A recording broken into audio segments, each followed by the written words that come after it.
No matter how you been before, there ain't nothing you can do about it. There's nothing you can do about a system that's fed up. You know what I'm saying? Good morning, evening, or afternoon. It's your boy Holiday. Welcome to the episode of Stay Woke, the weekend update. This is where I take a subject or two or 12 that has come up over the weekends, and it seems that we're skipped them or they're not being discussed by society, but they should be discussed by society. So I want to bring it to the forefront to my little 12 listeners and see what you guys think about it. So today I have a few topics today. Actually, one of the listeners sent me about 6 things. Another listener sent me 4 things, and another listener sent me 3 things. But this is the things that was on all of their lists. Actually, the listener that sent me 6 things. Every single one of his, except for one, is what I'm going to talk about today. So shout out to Khalil. um. So I went to one of the people that he talked to me about was Ibrahim Traore. Um, don't know how to say that name. I'm not from there, but I went on to modernghana.com, read up on him some. It looks like he's scaring the West a little bit. For good reasons. And I really think we as Americans, Black Americans, people of color, should probably look at this now. We have a African who, as he's taking power, is basically on the march of get the fuck out of our country. If you ain't from here, you shouldn't be making money from here. You know what I'm saying? So he's all about African unity. He's all about the money that comes out of the African land stays in Africa. Why is everyone else making money off of African products and services, basically? Making money off the African people, making money off the African products. Like, why is you from Greenland? Why are you from China? Why are you from American? But you're making all the money from Africa. So I'm with him on that. So I also want to say you might need to watch out, because if he is getting looked at and he's in the news by us, we about to send some people over there and get rid of him. If he is all about Black people keeping Black money, Black people taking responsibility of their own lands, they're going to get rid of them. Everybody far east and that far west, they go get rid of them. So sad thing is, pretty soon, probably by the end of this year, it's gonna be some rest in peace for Ibrahim. But I'm rooting for him. Hope he get what he wants. All right, next subject. That's all I got to say about that. We're gonna go to a quick break, and then we'll come back for the next session.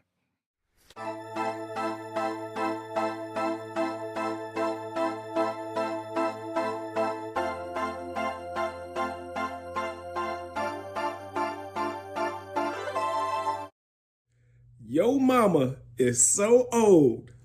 How old is she? She got a dial-up DM.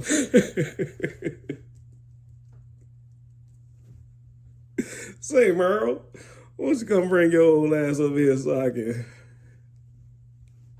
tight right on that pussy?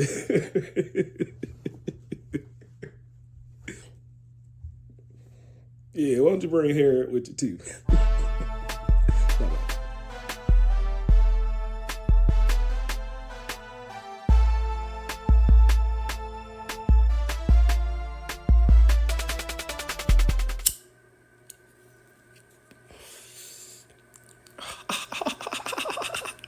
It's my Lil Wayne laugh.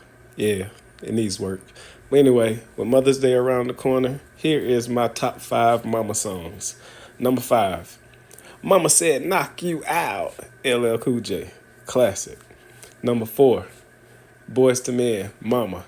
Mama, you know I love you. Yeah. Number 3.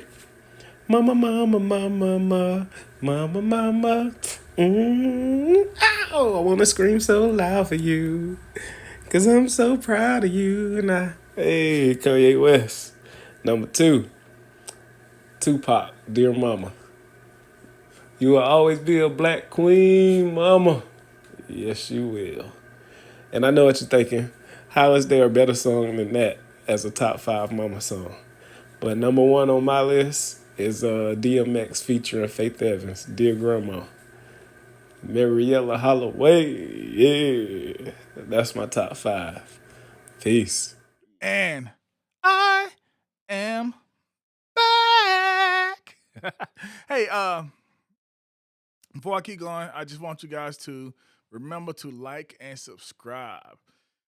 If you like the podcast that I'm doing, if you don't like it, say you don't like it, but still like and subscribe. All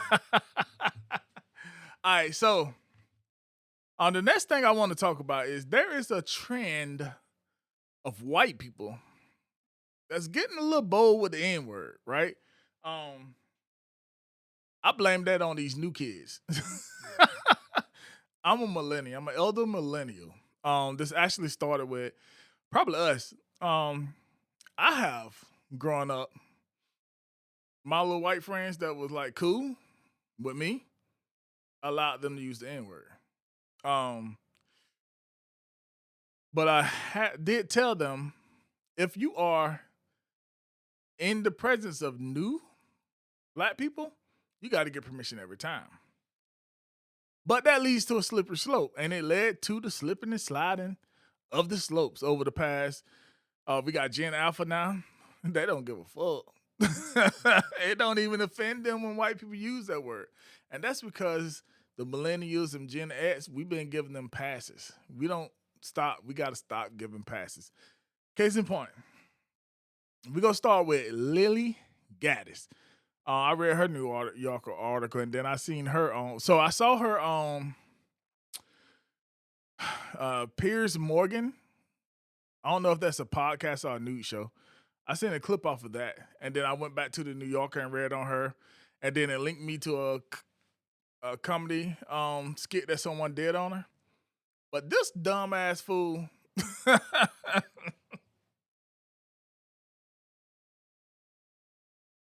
Fake your ass fool. Lilly Gaddis. Who was posing as a trad wife with a job and no husband. So they say. Just casually start saying the N-word on her podcast, her show, or whatever that shit is. And then double down on them. Someone's like, what the fuck you just say? Double down on it. And then so that was last summer. You had comedians say the N-word, but this Lilly Gaddis person, I don't fully believe her anytime she says that shit. Because first of all, she's not really a trad wife. She got a job.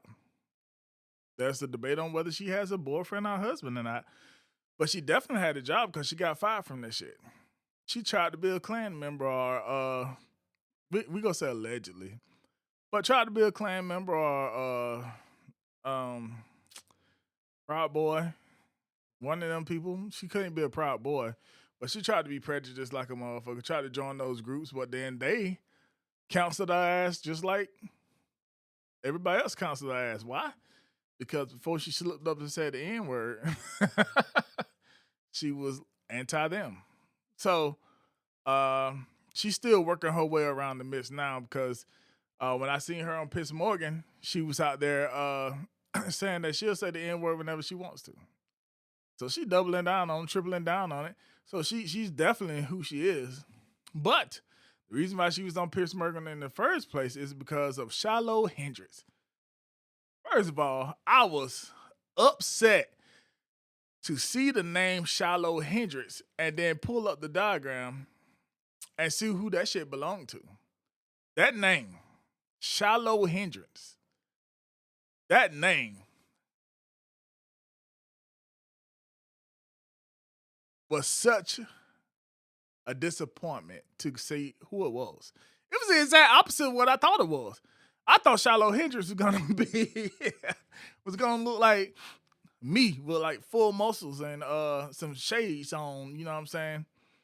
Probably rolling a blunt or something like that. You know, Shiloh Hendrix. No, exact opposite. But this girl sitting at a park and go call a little boy, the N-word. I was on people.com. I was on nsnbc.com. I was on CNN. I was on TMZ. I was on all that shit, looking at all the shit that she was saying. And I mean, what everybody's saying about her. And I mean, she raised $1 million, damn near $1 million, to get up out of there. And if I remember correctly, that account was closed and nobody was able to get that money back. So I don't know what's happening with that. I hope all of them lose their money. But I say all that to say, all right, these are two white women that decided the N-word was their way out or way in or whatever like that. The us black people need to go back to slapping the fuck out of white people when they say that shit. You feel threatened to hear that shit. That word was used right before they hung your ancestors, your aunts, not even your greats. This was probably your great aunts and uncles and dads and stuff was hung or know someone that was hung using those words. Hey, N-word. Hey, N-word. Throw a rope around your neck hanging from a tree. You should feel threatened anytime you hear a white person say that word. And you should slap the fuck out of them at the least. Open palm. Like you're shooting a basketball, spread your fingers. Hit them. Every time you hear a white person say that shit, you should feel threatened and you should react immediately. Don't care if they wear a badge or not. All right, man. So first of all, I think it's all right that I think it was a good idea that you said that Myrtle should bring Harriet over because, you know, they got history and stuff like that. They be scissoring. But I think if you could convince Myrtle to bring Ethel over, it'll be a better time for everybody. But here's why. Ethel probably got cobwebs all over that thing because I don't be hearing about it out there, you know what I'm saying? And she's not strictly about that men. I mean, she will bump scissors a little bit sometimes, you know what I'm saying? But I don't hear about her that much, you know what I'm saying? And they're all kind of cool, but I feel like if you could get her to bring Ethel over, then everybody it'll be a lot harder for you to get up in there. You might be a little pressure. It might be a little pressure on you when you go up in there, but I guarantee you'll have a better time, good time, real good time. Let's get to this top 5 though. So I do have to start off this top 5 by saying I think you did real good with Mama, but the best part of Mama, you didn't even sing that part. You know what I'm saying? I never go on, baby, I'm my mama. That part is the best part of Mama. You know what I'm saying? You know I love you. That part, man. You know I love you, Mama. Anyway, so since you did that one, I'm not going to put that in my top 5, but Mama, I'm a Soldier by Dirty. Mama, I'm a soldier. Mama, I'm a soldier. Mama, I'm a soldier. With thug and hard, Mama, I want to be a soldier. Mama, I'm a soldier. Mama, that part right there, boy, that part right there get me every time. Mama, I want to be a soldier. Hit the front line like I'm posted, man. Shit. Anyway, next one is, Eminem made a song called Headlights. It's about his mama, though. That was an all right song. It basically cleans up because it came from Eminem and it's a love and dear song about his mama. I mean, it would make my top 5, but Eminem got a song called "Clean Them Out My Closet" that is way better, and is dissing his mom. But Headlights came on at the end of it, and close to the end of his first career, basically cleaned all that up, with his apologies to his mom and all that. But I'm sorry, Mama, but I never meant to hurt you. I never meant to make you cry, but tonight I'm cleaning out my closet. That is it right there, boy. You know what I'm saying? Third one. Third one would be, this goes out to the baby mamas. The baby mamas. I know what it is. I'm sorry, Miss Jackson. Ooh, but I am for real.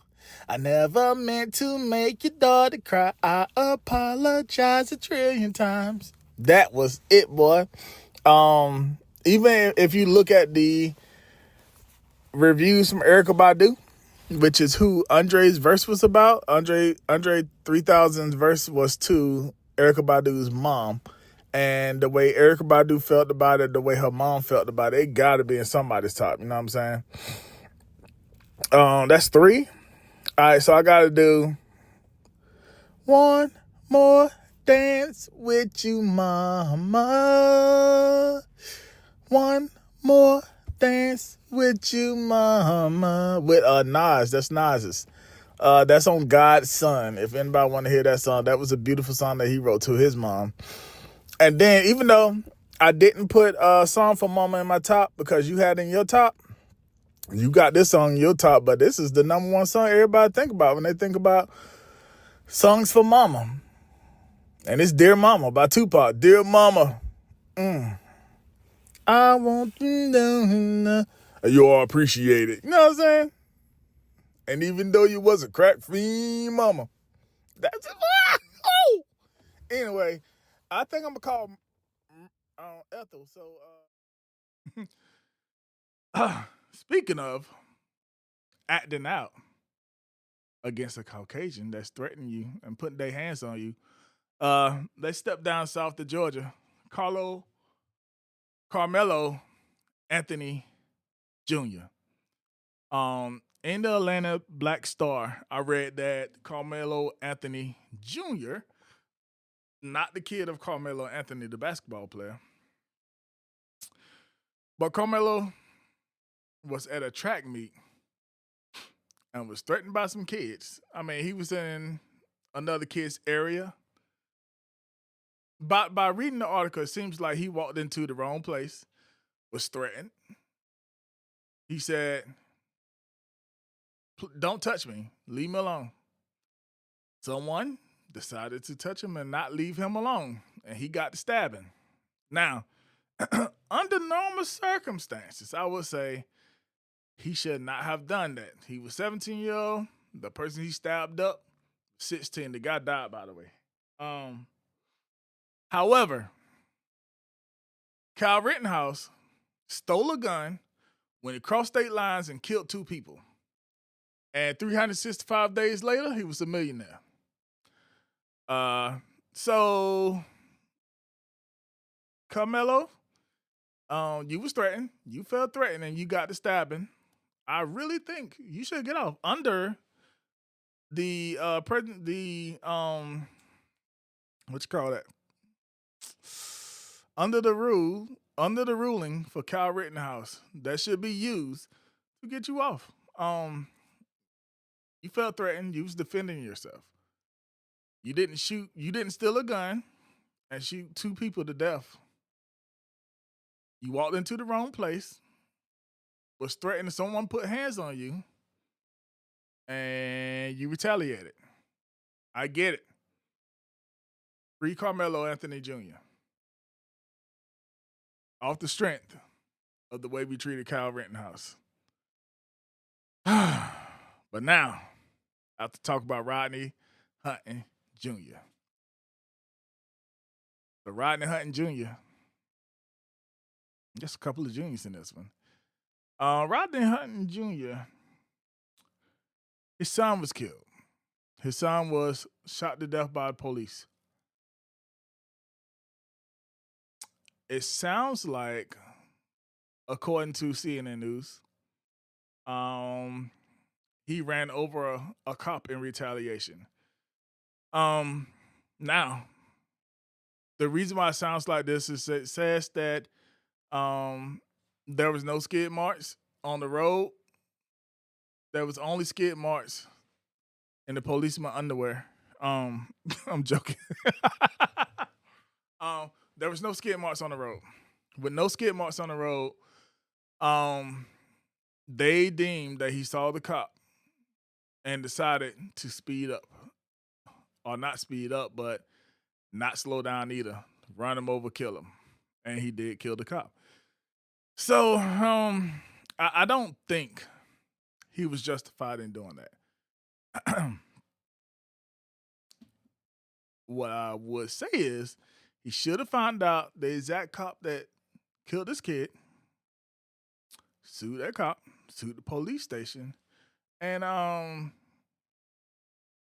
dealt with it in the streets the same way. Like another thing we need to do is whenever these cops are copping, we need to cop back at these cops. Can't let cops slide on copping because cops go cop out on being a cop. So when a cop cops out on being a cop, you cop that cop. That's all I have to say about that.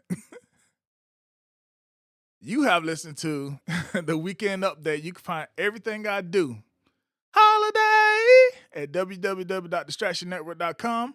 Again, like and subscribe and follow me on distractionnetwork.com because that website is being updated this year, little bit by little bit, into a completely different thing. Until next time, take care. Be safe.